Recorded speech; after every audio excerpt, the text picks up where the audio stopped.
എല്ലാ പ്രിയപ്പെട്ടവർക്ക് യേശുവിൻ നാമത്തിൽ വന്ദനം. നമ്മുടെ ഉപവാസ പ്രാർത്ഥന ആരംഭിച്ചല്ലോ. പങ്കെടുക്കുന്ന എല്ലാവർക്കും നന്ദി. ഇതൊരു അനുഗ്രഹമാണ്. നാം അനുഗ്രഹം അനുഭവിക്കാൻ വിളിക്കപ്പെട്ടവരാണെന്ന് 1 പത്രോസ് 3:9 പറയുന്നു. നമ്മുടെ വിളി അതാണ്. അതുകൊണ്ട് തക്ക സമയത്ത് ഉയർത്തുന്നവൻ്റെ കൈ കീഴേ താണിരിക്കണം. ഉയർച്ചകൾ കർത്താവിൽ നിന്നാണ്. അതുകൊണ്ട് നമ്മളായിട്ട് ഓടി ബന്ധപ്പെട്ട് നമുക്കൊരു ഉയർച്ച ഉണ്ടാക്കിയാൽ അതൊരു ഉയർച്ചയുടെ പൂർണ്ണതയാകണമെന്നില്ല. എന്നാൽ ദൈവം നമ്മളെ ഉയർത്തും. മൊർദെഖായിയെ ദൈവം ഉയർത്തി, രാജാവിനെ രണ്ടാമനാക്കി. എസ്തേറിനെ ദൈവം ഉയർത്തി, രൂത്തിനെ ദൈവം ഉയർത്തി, ദാവീദിനെ ദൈവം ഉയർത്തി, ഏലിയാവിനെ ഏലീശയെ ദൈവം ഉയർത്തി. യോശുവയോട് പറഞ്ഞു, ഞാൻ നിന്നെ എല്ലാവരും കാണുക മഹാനാക്കും. പിന്നെ വായിക്കുന്നു മഹാനാക്കിയെന്ന്. യോശുവയുടെ പുസ്തകം 3-4 അധ്യായങ്ങളിലുണ്ട്. ഞാൻ നിന്നെ മഹാനാക്കി, എല്ലാവരും കാണുക, എല്ലാവരും അറിയണം.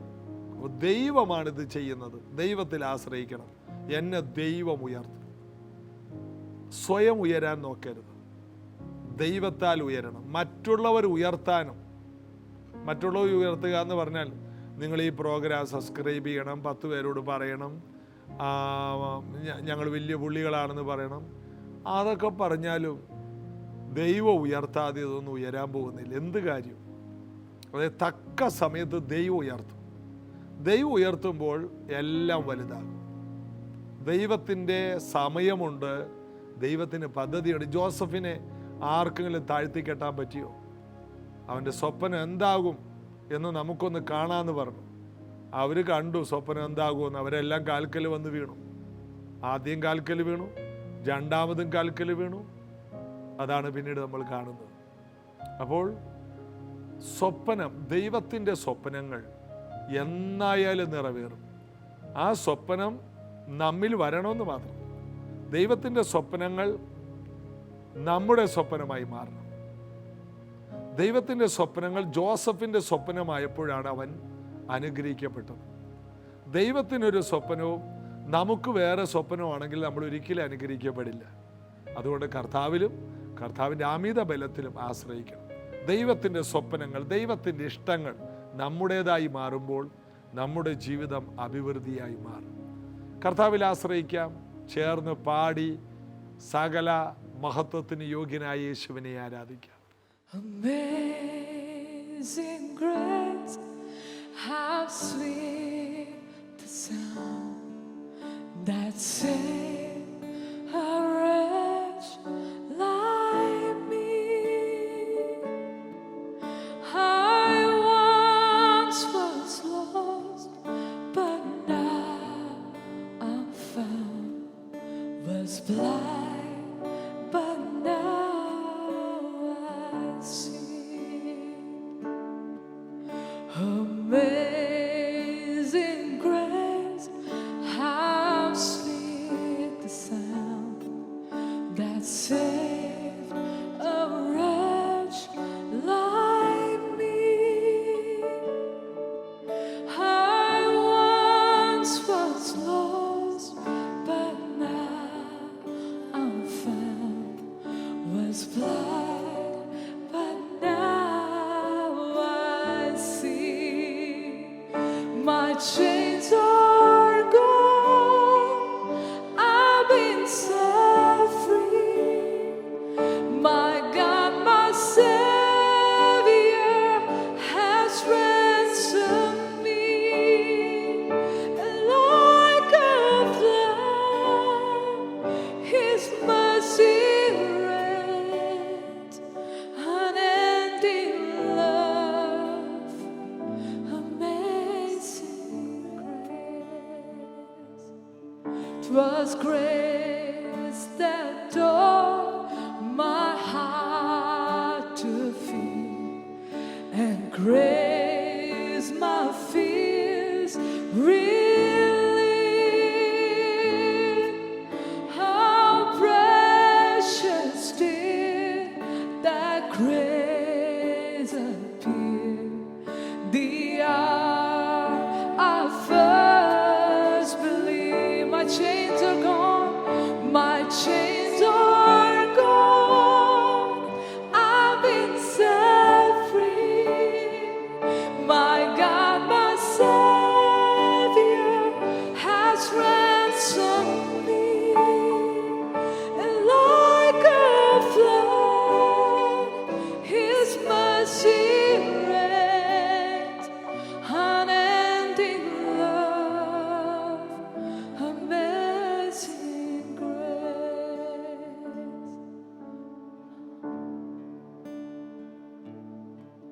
The earth shall soon dissolve like snow, the sun forbear to shine.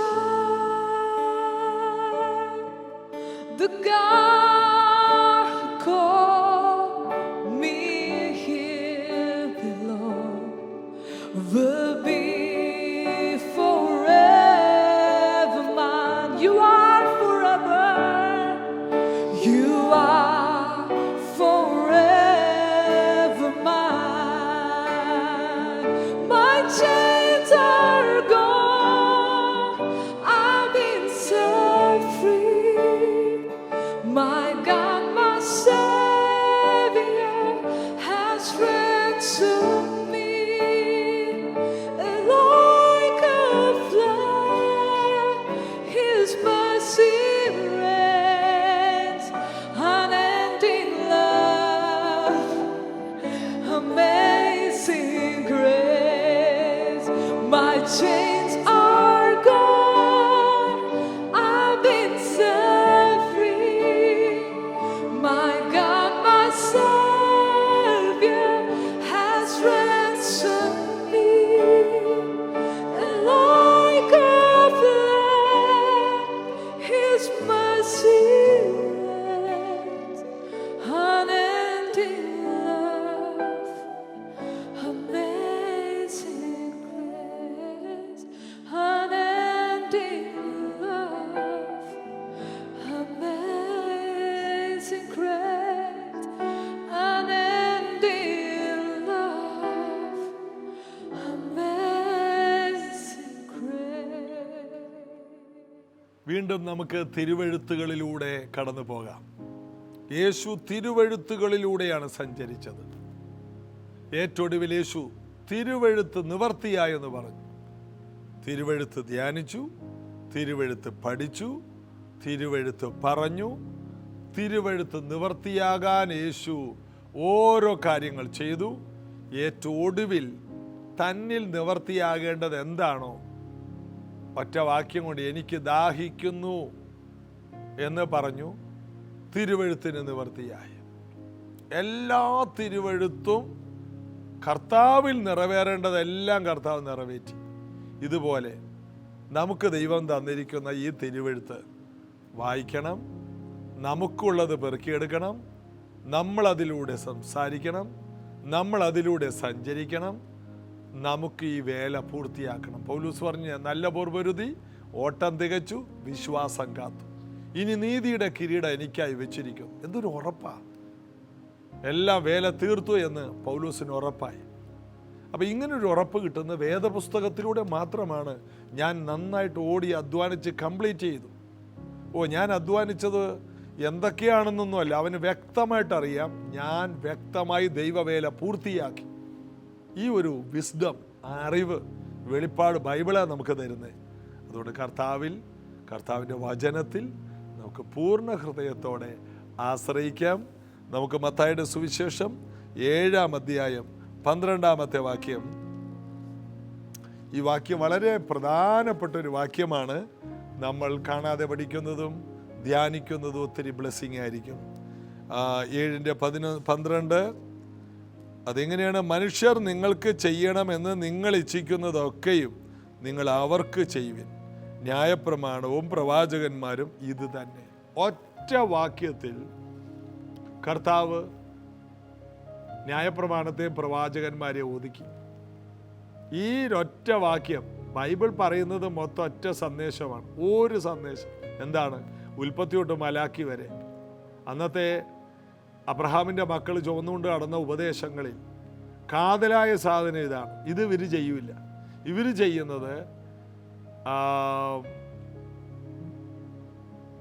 ഉപവസിക്കുക, വസ്ത്രങ്ങളിൽ വാക്യം എഴുതി വെക്കുക, പിന്നെ ഭാര്യ ഉപേക്ഷിക്കുക. മോശ പറഞ്ഞ കുറേ കാര്യം ഇവരുടെ താല്പര്യത്തിൽ അങ്ങനെ കുറേ പരിപാടികൾ, കർത്താവിന് ഇഷ്ടമല്ലാത്ത പലതും കണ്ടുപിടിച്ചിട്ട് ഇതൊക്കെ ദൈവഹിതമാണെന്ന് പറയുക. അതായത് സമ്പ്രദായങ്ങളിലൂടെ ജീവിക്കുന്ന ഒരു സമൂഹത്തിലാണ് യേശു ആയിരുന്നത്. സമ്പ്രദായം. അവർക്കെല്ലാം സമ്പ്രദായങ്ങൾ വന്നു. ഇന്നും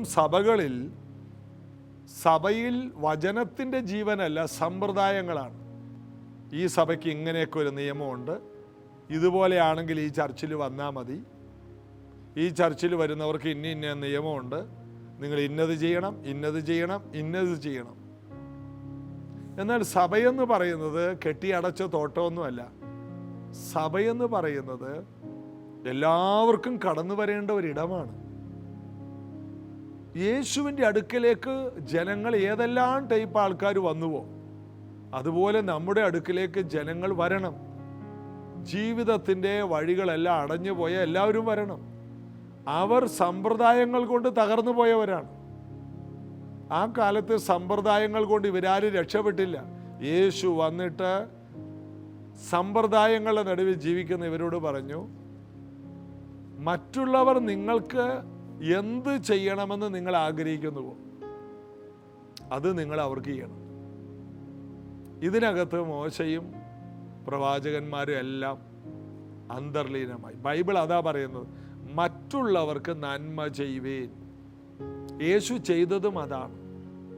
അപ്പോസ്തല പ്രവൃത്തി 10:38 നസ്രേനായ യേശുവിനെ ദൈവം പരിശുദ്ധാത്മാവിനാലും ശക്തിയാൽ അഭിഷേകം ചെയ്തും അവൻ നന്മ ചെയ്തും ഭൂതബാധിതരെ സൗഖ്യമാക്കിക്കൊണ്ട് നടന്നത് നിങ്ങൾ അറിയുന്നുവല്ലോ.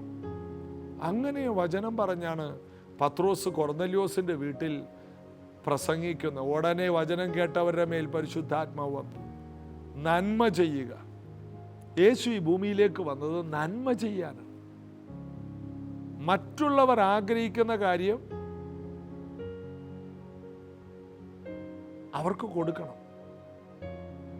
അതിന് എന്ത് ചെയ്യണമെന്ന് യേശു പറഞ്ഞത്? എന്ത് പ്രതീക്ഷിക്കുന്നു അത് അവർക്ക് കൊടുക്കുക. ഇത് പറഞ്ഞത് ആരാണ്? യേശുവാണ്. യേശു ഈ ജനത്തിൽ നിന്ന് കുറേ കാര്യം പ്രതീക്ഷിക്കുന്നുണ്ട്. എല്ലാവരും എന്നെ സ്നേഹിക്കണം.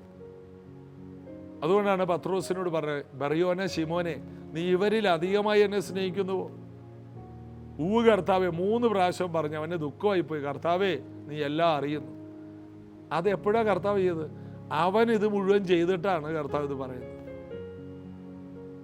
തള്ളിപ്പറഞ്ഞ പത്രോസിനെ അവന് വേണ്ടി ജീവൻ കൊടുത്ത ശേഷമാണ് ഉയർത്തെഴുന്നേറ്റിട്ട് അവൻ്റെ അടുത്ത് വന്നിട്ടാണ് പറയുന്നത്, നീ എനിക്ക് തരേണ്ട സ്നേഹം, നീ എനിക്ക് തരേണ്ട ജീവൻ, നീ എനിക്ക് തരേണ്ട ജീവിതം മുഴുവനും ഞാൻ നിനക്ക് തന്നിരിക്കുന്നു. യേശു പറഞ്ഞ വാക്ക് യേശു പാലിച്ചു. ഭൂമിയിൽ പറഞ്ഞ വാക്കുകൾ പാലിച്ചത് രാജാക്കന്മാരല്ല, രാഷ്ട്രീയ നേതാക്കന്മാരല്ല, നമ്മുടെ മാതാപിതാക്കളുമല്ല. അവർക്കൊന്നും വാക്ക് പാലിക്കാൻ പറ്റിയില്ല, കാരണം എല്ലാവരും മനുഷ്യരായതുകൊണ്ടാണ്. എന്നാൽ ദൈവത്തിന് മാത്രമേ പറയുന്ന വാക്ക് പാലിക്കാൻ കഴിയൂ. ദൈവം പറഞ്ഞാൽ പറയുകയും പ്രവർത്തിക്കുകയും ചെയ്യും. അതാണ് ദൈവം. അതുകൊണ്ടാണ് ദൈവം എന്തു പറഞ്ഞാലും അതിന് മാറ്റമില്ല. യേശു പറഞ്ഞു, ആകാശവും ഭൂമിയും മാറിയാലും എൻ്റെ വാക്കുകൾ മാറില്ല, നിവർത്തിയാകുമെന്ന് അതിൻ്റെ അർത്ഥം. മുഴുവനും നിവർത്തിയാകുവോളം ഒന്നും ഒഴിഞ്ഞു പോകില്ല, എല്ലാം നിവർത്തിയാകുവോളം. യേശുവിന് ഉറപ്പാണ്. യേശു പറയണേ, എൻ്റെ വചനങ്ങളെല്ലാം നിവർത്തിയാകും. അതുകൊണ്ട് ദൈവവചനത്തിൽ മുറുകെ പിടിക്കുന്ന ഒരു വ്യക്തിക്ക് കിട്ടുന്ന ഏറ്റവും വലിയ ധൈര്യം, ദൈവവചനം മുഴുവനും നിവർത്തിയാകും. നിവർത്തിയാകുന്ന ദൈവവചനത്തിലാണ് നാം ആശ്രയിക്കുന്നത്. യേശു നിവർത്തിയാക്കിയിട്ടാണ് ചോദിക്കുന്നത്. സ്നേഹത്തിൻ്റെ പൂർണ്ണത കൊടുത്തിട്ടാണ് ചോദിക്കുന്നത്, ഇവരിൽ അധികമായി നീ എന്നെ സ്നേഹിക്കുന്നുവോ? മറ്റുള്ളവർ ദൈവത്തിന് സ്നേഹം കൊടുക്കണം. അത് ദൈവം ആദ്യം ഇങ്ങോട്ട് തന്നു. അതാണ് യോഹന്നാൻ 3:16. തൻ്റെ ഏകജാതനായ പുത്രനിൽ വിശ്വസിക്കുന്ന ഏവനും നശിച്ചു പോകാതെ നിത്യജീവൻ പ്രാപിക്കേണ്ടതിന് ദൈവം അവനെ നൽകുവാൻ തക്കവണ്ണം ഈ ലോകത്തെ സ്നേഹിച്ചു. ദൈവം ആദ്യം സ്നേഹിച്ചു. ആരെ സ്നേഹിച്ചു? ലോകത്തെ. ലോകം എന്ന് പറഞ്ഞാൽ എന്താ? ദൈവത്തിൽ നിന്ന് അകന്നു പോയവരെ വിളിക്കുന്ന പേരാ ലോകം. പിശാചിൻ്റെ കയ്യിൽ ഇരിക്കുന്നവരുടെ പേരാണ് ലോകം. പിശാചിൻ്റെ ഇഷ്ടങ്ങൾ ചെയ്യുന്നവരുടെ പേരാണ് ലോകം. അറിയണം, ദൈവം അബ്രഹാമിൻ്റെ മക്കളെ സ്നേഹിച്ചു എന്നല്ല, ഈ ലോകത്തെ, അബ്രഹാമിൻ്റെ മക്കളും ജാതികളും അടങ്ങുന്ന സകലരും പിശാചിൻ്റെ അധീനതയിലായി. എല്ലാവരും പാപം ചെയ്ത് ദൈവ തേജസ് നഷ്ടപ്പെടുത്തി. ഒരുത്തൻ പോലുമില്ല നീതിമാൻ. അതിൻ്റെ പേരാണ് ലോകം. എന്നിട്ടും ദൈവം അത് ചെയ്തു. ദൈവത്തിന് എന്ത് കിട്ടണമോ അതാദ്യം ദൈവം അങ്ങോട്ട് ചിലവിട്ടു. ഇനി ദൈവത്തിന് അതിനെ തിരിച്ചെടുക്കാൻ കഴിയും. ഇത് തന്നെയാണ് ക്രിസ്തീയ ജീവിതത്തിൽ കർത്താവ് നമുക്ക് തരുന്ന ഉപദേശം. ഒരു കുടുംബത്തിൽ ചില വീട്ടിൽ പറയും, ചിലർ പറയും, അമ്മ പറയും, ആരും എന്നെ സ്നേഹിക്കുന്നില്ല, ആരും എന്നെ സ്നേഹിക്കുന്നില്ല. ചില വീട്ടിൽ ഇത് തന്നെയാണ്, എന്നെ ആരും സ്നേഹിക്കുന്നില്ല. എൻ്റെ പൊന്ന് സഹോദരി, ഒറ്റ കാര്യം ചെയ്യാമോ? മറ്റുള്ളവർ നിങ്ങൾക്ക് സ്നേഹം തരണോ? നിങ്ങൾ ആദ്യം അത് അങ്ങോട്ട് കൊടുക്കുക. അത് 100 മടങ്ങായിട്ട് തിരിച്ചു കിട്ടും. ഒരുവൻ വിതച്ചത് തന്നെ കൊയ്യുമെന്ന്. സ്നേഹം വിതയ്ക്കാമോ? സ്നേഹം കൊയ്യുക. അതൊരു സിസ്റ്റമാണ്. യേശു വിതച്ചതാണ് യേശു കൊയ്യുന്നത്. ഇന്ന് ജനങ്ങൾ യേശുവേ എന്ന് വിളിച്ച് യേശുവിലേക്ക് വരുന്നത് എന്താ? സ്വർലോകരുടെയും ഭൂലോകരുടെയും അധോലോകരുടെയും മുഴങ്കാലെല്ലാം അടങ്ങി എല്ലാ നാവ് യേശുവേ കർത്താവേ എന്ന് പറഞ്ഞുകൊണ്ട് സ്നേഹത്തോടെ യേശുവിലോട്ട് വരുന്നതിൻ്റെ കാരണം എന്താ? യേശു വിതച്ചത് യേശു കൊയ്യുകയാണ്. സ്നേഹം വിതച്ചു, സ്നേഹം കൊയ്യുന്നു. ആത്മാർത്ഥത വിതച്ചു, ആത്മാർത്ഥത കൊയ്യുന്നു. നമ്മൾ വിതയ്ക്കുന്നത് കൊയ്യും. മനസ്സലിവ് വിതച്ചു, അതുകൊണ്ട് അവന് കിട്ടുന്നത് ആരാധനയാണ്. മനസ്സലിവ് വിതച്ചു, ആരാധന കൊയ്യുന്നു. സൗഖ്യം വിതച്ചു, യേശു കൊയ്യുന്നത് മുഴുവനും ആനന്ദമാണ്. യേശുവിൻ്റെ ഏറ്റവും വലിയ ആനന്ദം ജനങ്ങളെ വിടുവിക്കുക എന്നാണ്. യേശുവിനറിയാം, ഞാൻ എന്തെല്ലാം ഇവർക്ക് ചെയ്താലും ഇവരെന്നെ ക്രൂശിക്കും. ഇതറിഞ്ഞിട്ട് തന്നെയാണ് എല്ലാവരും എന്നെ ഇട്ടേച്ചു പോകും. യേശുവിനറിയാം. കാരണം മനുഷ്യനിലുള്ളത് എന്താണെന്ന് സ്വയമായിട്ട് യേശുവിന് അറിയാവുന്നത് കൊണ്ട് യേശു ആരെ വിശ്വസിച്ചേൽപ്പിച്ചില്ല. ഇവിടെയാണ് നമ്മൾ പൊട്ടിപ്പോകുന്നത്. എന്താ? മനുഷ്യരിലുള്ളത് അറിയണം. ഇവർ സ്നേഹിക്കുന്നവരല്ല, ഇവർ ആത്മാർത്ഥത കാണിക്കില്ല. പ്രാർത്ഥിക്കുക എന്നൊക്കെ പറഞ്ഞാലോ എല്ലാവരും ഒന്നും പ്രാർത്ഥിക്കുകയൊന്നുമില്ല. അത് പ്രാർത്ഥിക്കുക എന്നുള്ളത് സഭയുടെ ഒരു ഫാഷനായിട്ട് മാറി. ഓ, പ്രാർത്ഥിക്കാം ബ്രദറെ. ആര് പ്രാർത്ഥിക്കാം? പ്രാർത്ഥിക്കുകയാണെങ്കിൽ 1 മിനിറ്റ് അപ്പോൾ തന്നെ പ്രാർത്ഥിക്കുക. ഞാൻ ചെയ്യുന്നത്, ആരെങ്കിലും പ്രാർത്ഥിക്കണമെന്ന് പറഞ്ഞാൽ 1 മിനിറ്റ് താഴെ ഒരു ഓഡിയോ മെസ്സേജ് വാട്സാപ്പിലാണെങ്കിൽ ഇടും. പിന്നെ മറന്നുപോകും. നമ്മൾ 1000 വിഷയത്തിൻ്റെ നടുവിൽ ആയിരക്കണക്കിന് ആൾക്കാരുടെ ചോദ്യങ്ങൾക്ക് മറുപടിയും പറഞ്ഞ് ഈ ഓട്ടം ഓടുമ്പോൾ പ്രാർത്ഥിക്കാമെന്ന് പറയരുത്. അതുകൊണ്ട് പ്രാർത്ഥിച്ചേക്കണം. പ്രാർത്ഥിക്കാമെന്ന് പറഞ്ഞ് ഫോൺ കട്ട് ചെയ്താൽ ഉടനെ 1 മിനിറ്റ് പ്രാർത്ഥിച്ചാണ് നിർത്തിയേക്ക്. പിന്നെ നമുക്ക് പ്രാർത്ഥിക്കാൻ പറ്റിയില്ലെങ്കിലും അടുത്ത വിഷയത്തിലോട്ട് വരികയാണ്. അതുകൊണ്ട് മറ്റുള്ളവർക്ക് നന്മ ചെയ്യുക. മറ്റുള്ളവർക്ക് നന്മ ചെയ്യുമ്പോൾ നമ്മൾ വിതയ്ക്കുകയാണ്, നന്മ വിതയ്ക്കുകയാണ്. അതുകൊണ്ട് ഒരു വീട്ടിൽ അമ്മ പറയുകയാണ്, എന്നെ ഭർത്താവ് സ്നേഹിക്കുന്നില്ല, പിള്ളേർ സ്നേഹിക്കുന്നില്ല. നിങ്ങൾ അങ്ങോട്ട് ചെയ്യുക. പിള്ളേരിൽ നിന്ന് എന്ത് കിട്ടാൻ ആഗ്രഹിക്കുന്നത് അങ്ങോട്ട് ചെയ്യും. ഭർത്താവിൽ നിന്ന് സ്നേഹം വേണോ? അങ്ങോട്ട് ചെയ്യും. ഉപകാരം ചെയ്യും. നിങ്ങളുടെ ഭർത്താവിന് ഉപകാരം ചെയ്യും. സാമർഥ്യമുള്ള ഭാര്യയെക്കുറിച്ച് പറയുന്ന അവളുടെ വില മുത്തുകളേക്കാൾ ഏറും. അവൾ നന്നായി രാവിലെ എഴുന്നേൽക്കുന്നു, വീട്ടുകാർക്ക് നന്മ ചെയ്യുന്നു. അതുകൊണ്ട് അവളുടെ ഭർത്താവും മക്കളും അവളെ പട്ടണവാതിക്കൽ പ്രശംസിക്കുന്നു. അപ്പോൾ ദൈവഭക്തിയുള്ള സ്ത്രീ എന്താണ്? എല്ലാം അങ്ങോട്ട് ചെയ്യുന്നു. നിങ്ങൾ ആ സദൃശവാക്യത്തിൻ്റെ ഏറ്റവും ഒടുവിലത്തെ അധ്യായത്തിൽ 31 അധ്യായത്തിൽ അവളെക്കുറിച്ച് കാണാം. അവളെല്ലാം ചെയ്യുകയാണ്, എന്നിട്ട് അവൾ കൊയ്യുകയാണ്. ഈ സത്യമാണ് ഒരു ദൈവ പൈതൽ അറിയേണ്ടത്. മറ്റുള്ളവർ എന്ത് നമുക്ക് തരണോ അത് ആദ്യം അങ്ങോട്ട് കൊടുക്കണം. ഇത് യേശുവിൻ്റെ സംവിധാനമാണ്. അല്ല, ആദ്യം ഇങ്ങോട്ട് തരട്ടെ എന്നിട്ട് അങ്ങോട്ട് കൊടുക്കുക. നടക്കുന്ന കാര്യമല്ല. മനുഷ്യർ തരില്ല.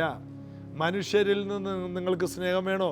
നിങ്ങൾ മനുഷ്യർക്ക് അത് അങ്ങോട്ട് കൊടുത്തോളണം. എന്നാൽ ആ മനുഷ്യരിൽ നിന്ന് കിട്ടിയില്ല ഭാരപ്പെടണ, വേറെ ആൾക്കാരെ ദൈവം ഒരുക്കും നമുക്ക് വേണ്ടി.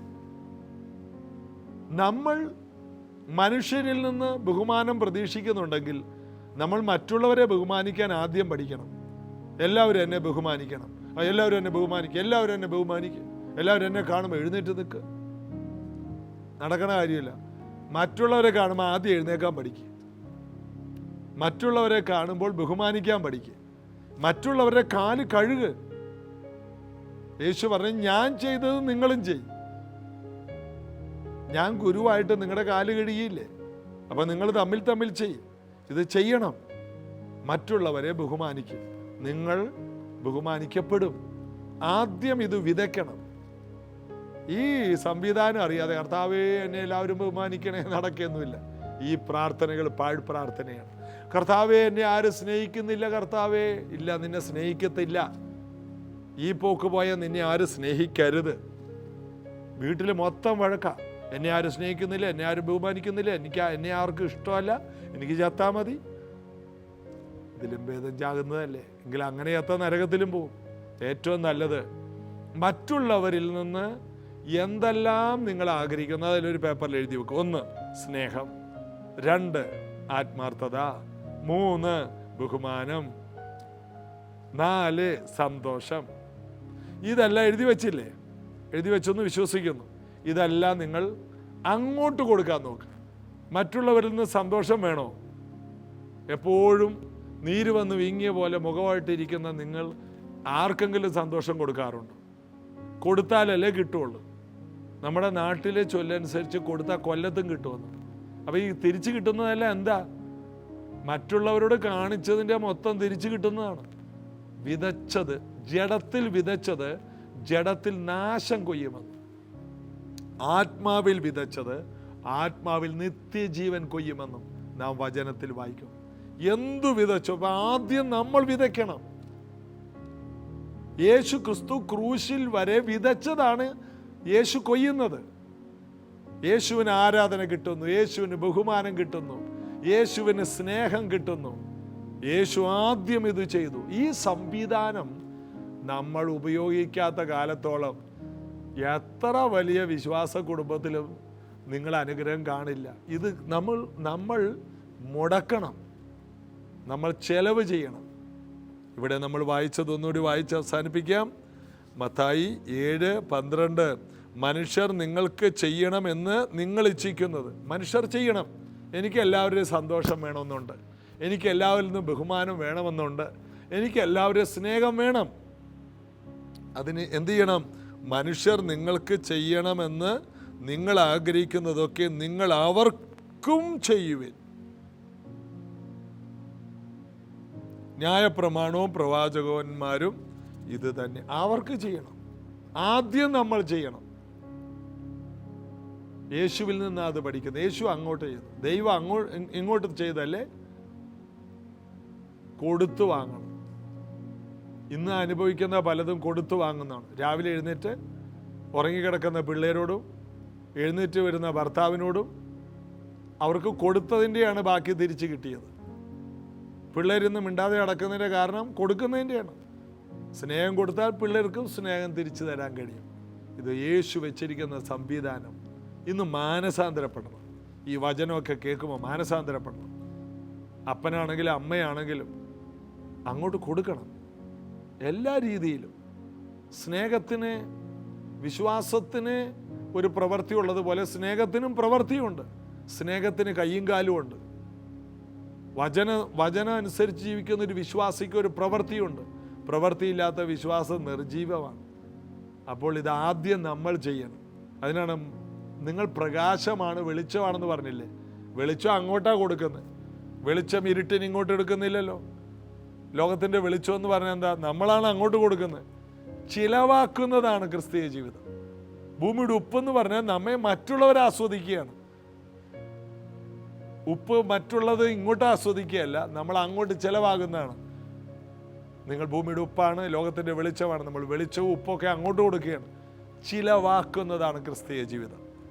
ഈ സത്യങ്ങൾ അറിയാത്ത കാലത്തോളം വീട്ടിലൊരു സ്വസ്ഥത ഉണ്ടാകില്ല. അത് എത്ര വലിയ വിശ്വാസിയാണെങ്കിലും, എത്ര അന്യഭാഷ പറയുന്ന വീട്ടിലാണെങ്കിലും വിടുതൽ കാണില്ല. ഈ സത്യങ്ങൾ അറിഞ്ഞ് ജീവിപ്പാൻ ദൈവം നമുക്ക് കൃപ തരട്ടെ. ഇന്നു മുതൽ കർത്താവിനെ പോലെ ചിലവാക്കാൻ, വിതയ്ക്കുവാൻ, മറ്റുള്ളവർക്ക് നന്മ ചെയ്യാൻ ദൈവം നമ്മെ സഹായിക്കാൻ നമുക്ക് പ്രാർത്ഥിക്കാം. യേശുവേ, ഈ വചനങ്ങൾ ഇന്ന് ഞങ്ങൾക്ക് തന്നത്. ആയിരക്കണക്കിന് കുടുംബങ്ങൾക്ക് ഞങ്ങൾ കൊടുക്കേണ്ട വിടുതൽ, ഞങ്ങൾ കൊടുക്കേണ്ട സ്വസ്ഥത കൊടുക്കാനാണല്ലോ. എത്രയോ വീടുകളിൽ സമാധാനമില്ല. ആ വീടുകളെല്ലാം നിരാശയിൽ കിടക്കുമ്പോൾ ഞങ്ങൾ ചെറിയ കാര്യം പറഞ്ഞ് ഞങ്ങളുടെ വീട്ടിൽ കിടന്ന് കടിപിടി കൂടുന്നത് പോലെ ചില വീടുകളിൽ വിശ്വാസ കുടുംബങ്ങൾ വഴക്കിൽ നിറഞ്ഞു നിൽക്കുമ്പോൾ അതിൽ നിന്നുള്ളൊരു വിടുതൽ ഇപ്പോൾ ഉണ്ടാകട്ടെ. യേശുവിൻ്റെ നാമത്തിൽ മറ്റുള്ള കുടുംബങ്ങളിലേക്ക് ചെന്ന് അവർക്ക് നന്മ ചെയ്യാൻ, അവരെ സഹായിക്കാൻ, അവരെ സംരക്ഷിക്കുവാൻ, അവരെ ആശ്വസിപ്പിക്കുവാൻ, നിങ്ങൾക്ക് സമാധാനമെന്ന് പറയാൻ ഞങ്ങൾക്ക് ഇനിയുള്ള നാളുകളിൽ എങ്കിലും കഴിയണം. അതിനായി പ്രാർത്ഥിക്കും. ഇതുവരെ ഞങ്ങളിൽ തന്നെ ഒരു സംരക്ഷണം നോക്കി നിന്നു. ഇനി അത് വേണ്ട. ഞങ്ങൾ അങ്ങിൽ ആശ്രയിക്കുന്നു.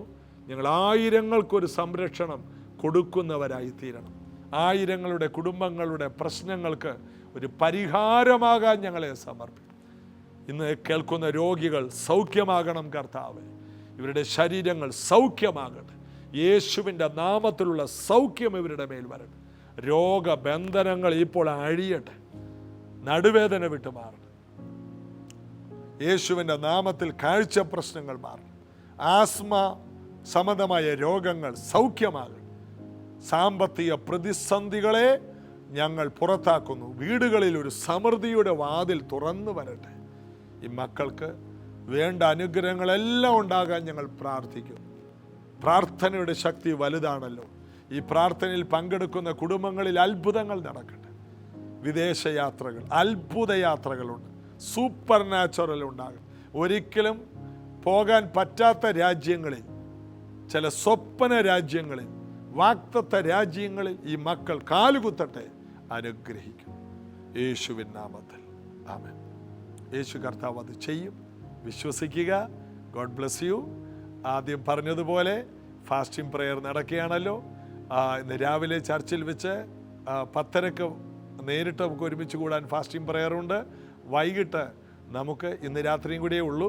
നാളെ ശനിയാഴ്ച, നാളെ രാവിലെ ചർച്ചിൽ വെച്ച് പകൽ മീറ്റിങ്ങോടുകൂടി ഉപവാസ പ്രാർത്ഥന അവസാനിക്കും. ഇന്ന് വൈകിട്ട് 7 മണിക്ക് സൂമുണ്ട്. വരണം. കർത്താവിൽ ബലപ്പെടാം. വചനങ്ങളിലൂടെ ബലപ്പെട്ട് ശക്തരായി മാറാം. God bless you.